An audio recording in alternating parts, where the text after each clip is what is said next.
All right, y'all. What's up?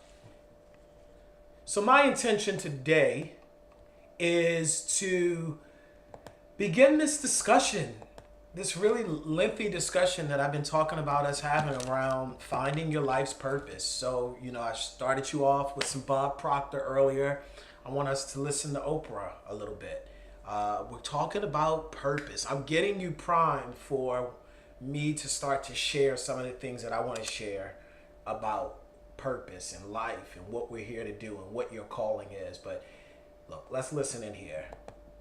This is one of my favorites. I have a lot of favorites, by the way. But Knowing who you are. Being able to answer this question, who am I? And what do I? Oh, I did it wrong. Sorry, y'all. I'm still learning this platform. Y'all work with me. All right. That's Being able to answer this question, who am I? And what do I want? Many times when I go out of the country, I am baffled by that question. To explain what is your occupation, I've stood there for 10 minutes. Well, am I a talk show host? Well, I'm more than a talk show host. Am I a businesswoman? I'm a businesswoman. I'm more than a businesswoman. Am I an entrepreneur? I'm more than an entrepreneur. So I just leave it blank or self-employed. So I'm not asking for the roles that you play as daughters. I'm not asking that question. What are the roles that you play as a daughter, as a friend, as a sister? You're going to be a lawyer. You're going to teach. You're going to be a pharmacist. I'm asking the bigger question of who am I? Who am I really? My answer is I am God's child. I am that which is born of all that is. I am, as Pierre de Chardin said, a spiritual being having a human experience. Come trailing the breath of the ancestors yet, but trailing the breath of the angels. And understanding that because I am connected to the source of all that is possible for me. That's good. That's who I am. And what do I want? I don't want to just be successful in the world. I don't want to just make a mark or have a legacy. The answer to that question for me is I want to fulfill the highest, truest expression of myself as a human being. I want to fulfill the promise that the Creator dreamed when He dreamed the cells that made up me. What do I want? You must have some kind of vision for your life. Even if you don't know the plan, you have to have a direction in which you choose to go. I never was the kind of woman who liked to get in a car and just go for a ride. I had a boyfriend who would say, let's just go for a ride. I want to know, where are we going? Do we have a destination? Is there a plan? Or are we just riding? What I've learned is that's a great metaphor for life. You want to be in the driver's seat of your own life, because if you're not, life will drive you. That's good. Knowing who you really are in this space and time that we embody. That's number one. What do you want? Who are you? Number two, you must find a way to serve. Martin Luther King said that not everybody can be famous, but everybody can be great, because greatness is determined by service. Now, we live in a world where everybody wants to be famous and where we admire people for just being famous.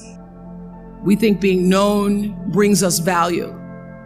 The truth is, all of that will fade in time. The real truth is that service and significance. Service and the significance that you bring to your service is that. Hold on, y'all catch that? She said, we think being known brings us value.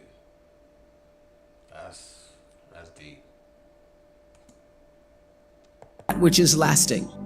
So to be able to, whatever your occupation or job or talent or gift is, our honorees today getting doctorate degrees, to apparently opposite fields, HIV and AIDS and the spoken word.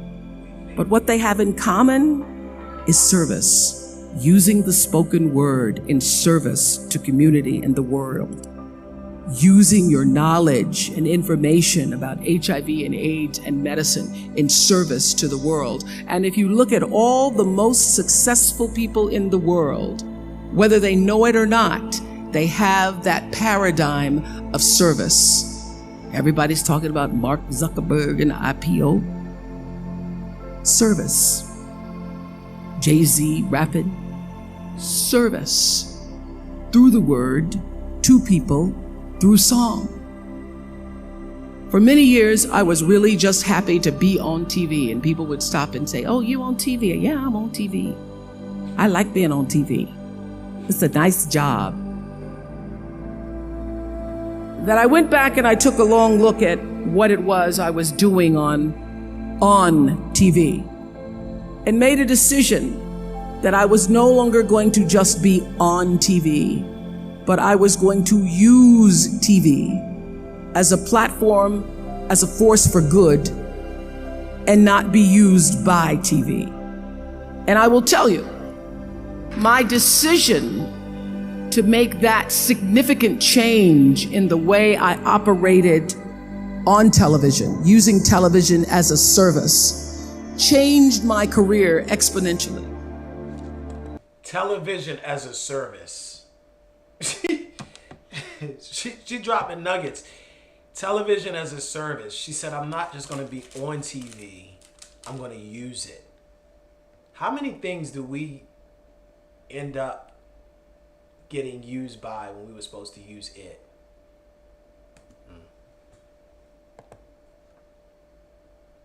Service through medicine, service through art. Using whatever it is you produce, your product, as a way of giving back to the world. When you shift the paradigm of whatever it is you choose to do to service, and you bring significance to that, success will, I promise you, follow you. Service and significance equals success. That's number 2. Number 3, it's so simple, but so hard to do. Always do the right thing. Be excellent. People notice.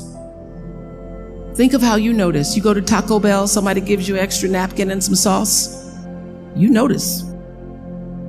You want to go back to that person, because even at Taco Bell, excellence shows itself.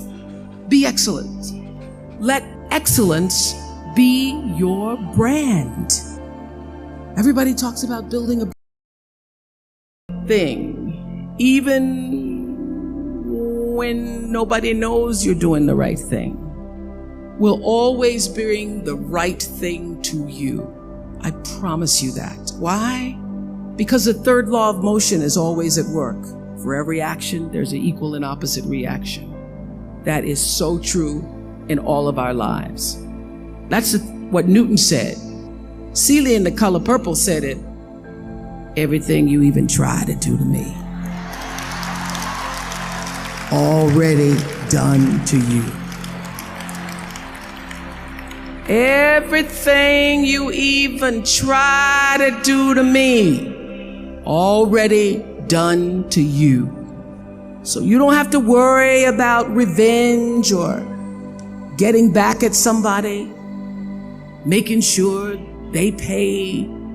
You just have to do the right thing, and the right thing will follow you even when people don't support it. I remember many times on my show. There are many shows y'all never saw. And the reason you didn't see them is because I got the last vote. And I remember 2010, my team, hardest working team in television, had done this interview with a woman who turns out she was a Sunday school teacher by day and a sex addict at night. Ooh.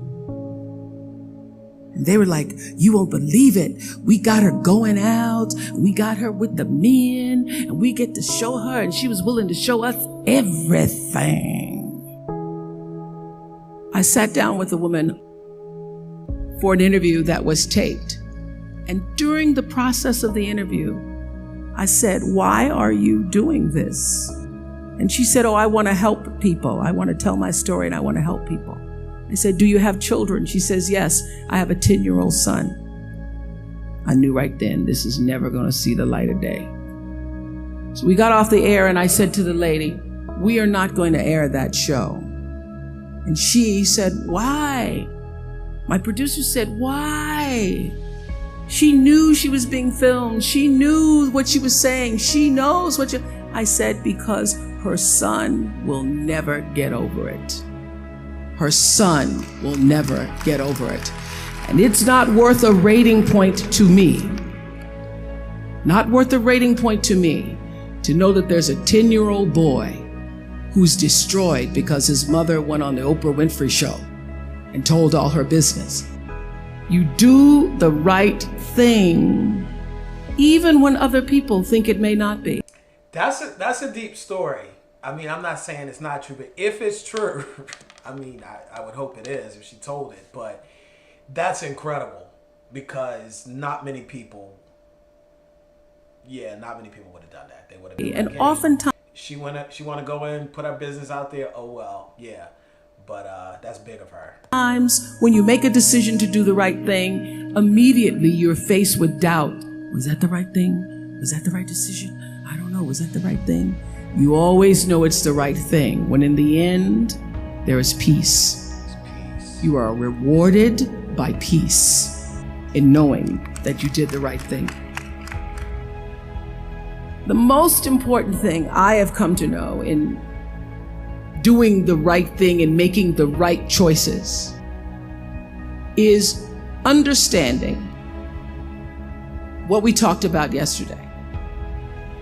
All of you leaving here have the potential for enormous success. There's a price that comes with that. People don't always like you, and they're not always happy for you. And if you surround yourself with people who are not accustomed to your success, they become fearful. They become scared because you are reflecting back something to them that they don't recognize. Now, they're not going to say, you know, I'm very fearful because you're reflecting back to me something I don't recognize. They're going to say, you know what they're going to say? They're going to say, who she thinks she is. Who she thinks she is. That only happens when you are around people who do not mean and want and aspire to the best for you. People who want the best for you want you to be your best. So my greatest advice to you is to Can we pause on that? That's big. People who want the best, people who, wait a minute, no, because I want to make sure I hear this right, because that is so true. Now, they're not going to say, you know, I'm very fearful because you're reflecting back to me something I don't recognize. They're going to say, you know what they're going to say? They're going to say, who she thinks she is. Who she thinks she is. That only happens when you are around people who do not mean and want and aspire to the best for you. People who want the best for you want you to be your best. People who want the best for you want you to be your best. That's big. Yeah. So conversely, people that don't want you to be your best probably don't want the best for you. Greatest advice to you is to surround yourself with people who are going to fill your cup until your cup runneth over. So when people say you're so full of yourself, you can say, yeah. Yes, I'm full. I'm so full, my cup runneth over. And to know that once your cup runneth over, you cannot spend your life with your gallon size offerings, offering them to pint sized people. Uh-oh. Talk it. Talk it. You've got to surround yourself with gallon sized people Capacity. who can hang in the same company with you, so that you're not offering your gallons to those little pints out there who can't hold it anyway. Choice to Change the World. I love that song. I love hearing you all sing that song. And what I know for sure is that the biggest choices begin and end with you, your internal big questions. Who do I want to be in the world?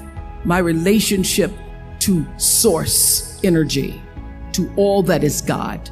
I'm not talking about what you believe in God. I'm talking about your experience of that which is all life, which is divine and universal. I'm talking about the big deal. Being connected and aligned with that. When you are tuned in and charged into that, whenever you feel empty, you go inside yourself and you connect to the source, and you know that all things are possible. To know that and to choose to do the right thing in service and significance, I promise you, you will create a vessel of service for yourself first, because you have to honor yourself first. You have to give to yourself first, otherwise you have nothing to give away. You will Create a vessel for yourself, for your family, your community, and the world. 3 things will not only lead you to a blessed life. I stand as a witness. My life can't even take it in sometimes. It will lead you not just to a gifted life and a rewarding life that fills you up, but a sweet life. That's what you want. You want the sweetness. You want it to be so sweet, so that even when the storms come, and they will, you'll know this too shall pass. The storm is passing over, and you shall not be moved, because you know who you are. When you can do that, grace will follow you, grace and glory. And when they see you coming, it ought to make them proud.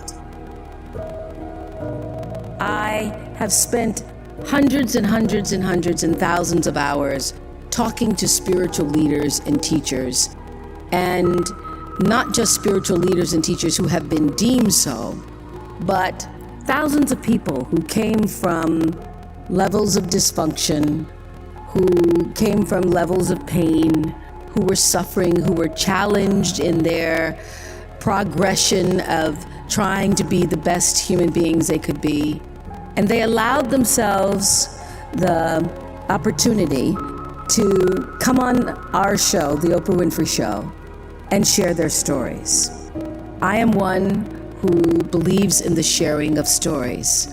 I believe in the process of sharing, period, because I know that all life gets better when you share it. And those thousands of people who have been guests on the show, and many of them who are also audience members, have been my greatest teachers.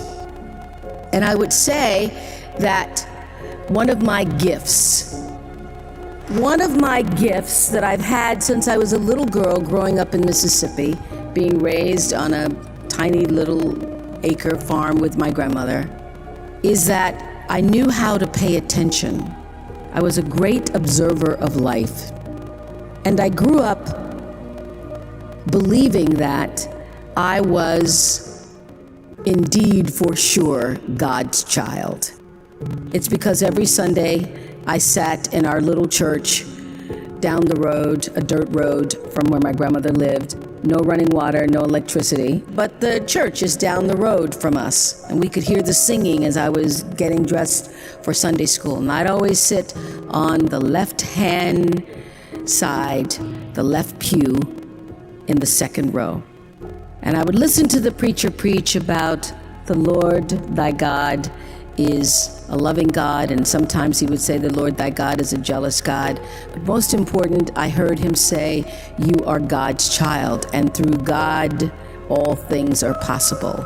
And I literally took him at his word, so that by the time I was had to leave my grandmother because she became ill, and I was sent to live in Milwaukee with my mother, who had 2 other children, I got beat up on the playground because when people would ask me, who is your daddy? I would say, Jesus is my daddy. Sometimes he's my brother. And God is my father. But what I now know and have learned, that my view of God, although I call that God in a box and all that, although that has my vision of God has expanded to be inclusive of all things, all.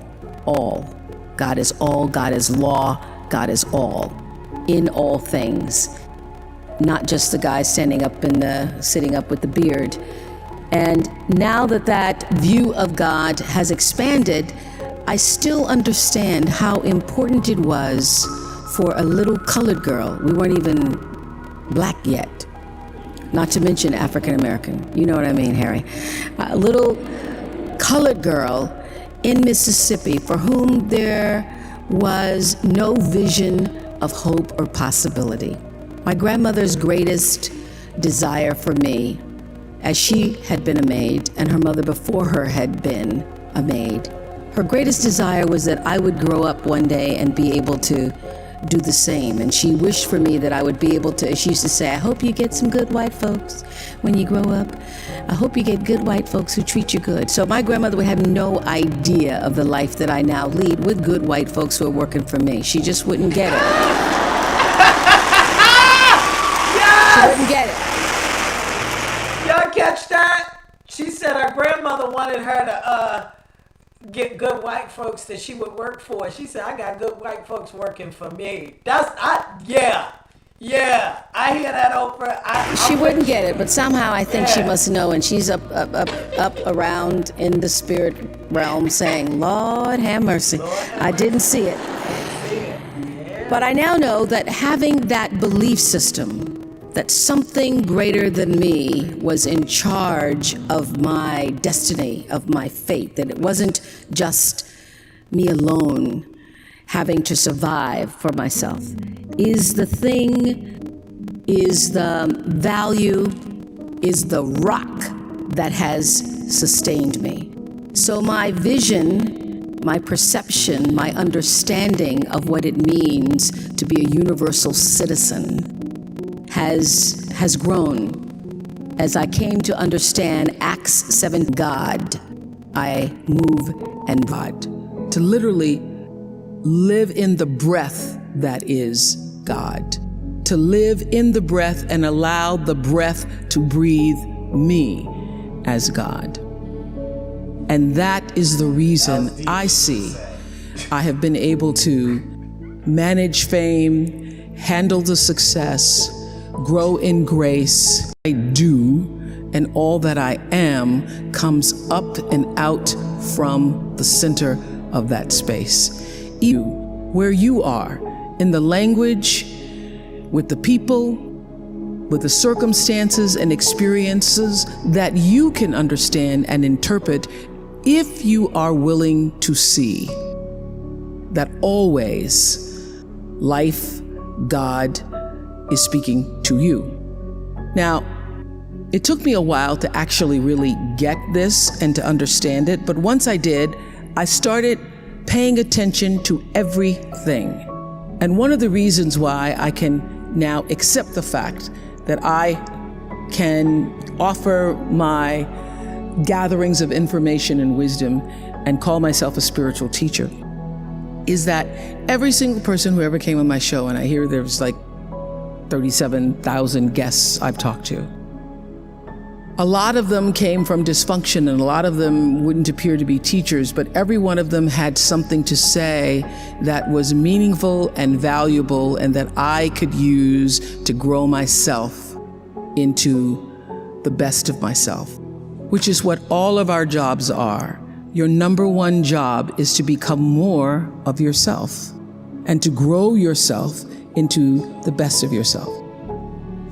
One of my greatest teachers was a man named John Diaz. We were doing a show called Would You Survive? And on Tuesday, October 31st in 2000, Singapore Airlines Flight 006, a Boeing 747 from Taipei to Los Angeles, took off with 179 souls aboard. 4 crew and 79 passengers perished in that flight, a total of 83 fatalities. There was a typhoon rolling through at the time, and the plane went down the wrong runway. Now, what's interesting, John Diaz was on that plane, and he had several indications, which I'll talk about later, whispers, that he shouldn't have gotten on the plane. Y'all gotta listen to this, because this story's deep. I forgot she tells that here. Y'all need to listen to this. This is deep. But he did anyway. He got on the plane, and he managed to be one of the survivors. And on the Oprah show, I was asking him, what do you think it was that you were one of the survivors? And I said, do you think it was your position on the plane? Because he was in first class and he was sitting on the right next to an exit door. And he said, yes, I think it might have been the position of the plane. And also my quick thinking, he says, and the fact that I didn't stop moving. So I said, you don't believe, you're not a religious man, you don't believe that there was some kind of divine intervention going on there? It seemed a bit to me, as I turned and looked backwards, like there was a light coming out of the tops of their heads. I guess you could call it an aura, was leaving their bodies. And some lights were brighter than others. It changed, he said, it changed me. It gave me a new kind of spirituality, in a sense, that I now believe somehow, I don't know how, but life continues on somehow through that light. And I thought, I'm not a religious man, but I thought the brightness and dimness of the auras were how one lives one's life, so to speak. That's deep. So that's one of the major things that really has changed with me since then, he says. I want to live my life so my aura, when it leaves, is one of the brightest ones. That's one of those moments that happens and you know that it's bigger than a show about survivors.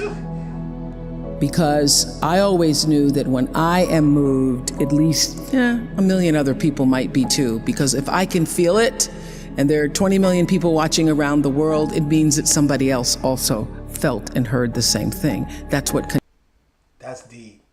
Is that not a deep story, y'all? Connection is. So I thought a lot about that. And thought about it, obviously, in thinking about, in preparing to talk to you all today, about how does one lead a meaningful life? Because ultimately, isn't that what we all want? We want to lead a life so that however we transition, people can say, wow, that was a bright one. That was a bright light. First of all, I think that it comes from a deep sense of awareness about who you are and why you're here. It comes from being in touch with, on a regular basis, the appreciation and the holy gratitude that should fill each of our hearts on a regular basis, just knowing what a privilege it is to be here and to be human. Close your eyes for a moment, will you please? And breathe with me. Just close your eyes. And if you will, put your thumb to your middle finger and gather your other fingers around. And let's feel the vibration and pulse of your personal energy as you take 3 deep breaths with me. Inhale. And as you exhale, just feel the vibration, energy, blood pulsating through your body, through you. And another inhale.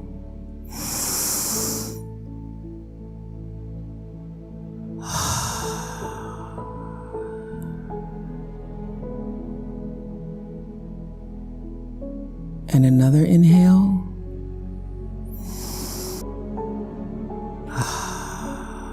And keep your eyes closed. And let's just think about this day. This day that you have been graced to breathe in and out thousands of times. This day where many of those breaths were taken for granted. You just expected the next one to come. But the truth is, there's no guarantee that the next one comes. This day, how you started your day, what your thoughts were this morning, how you've carried yourself through this day, how you've been allowed to have encounters and experiences, some challenging, some more life-enhancing, that pushed you forward another day of being here on the planet Earth as a human being. Let's just think about that. After all you've been through, thank you. Thank you. Thank you. Thank you. To do better and be better. Another chance to become more. Thank you. Thank you. Amen. Open your eyes. That's how it starts. Thank you. That is the foundation for meaning and purpose in your life, is to bring yourself back to your breath.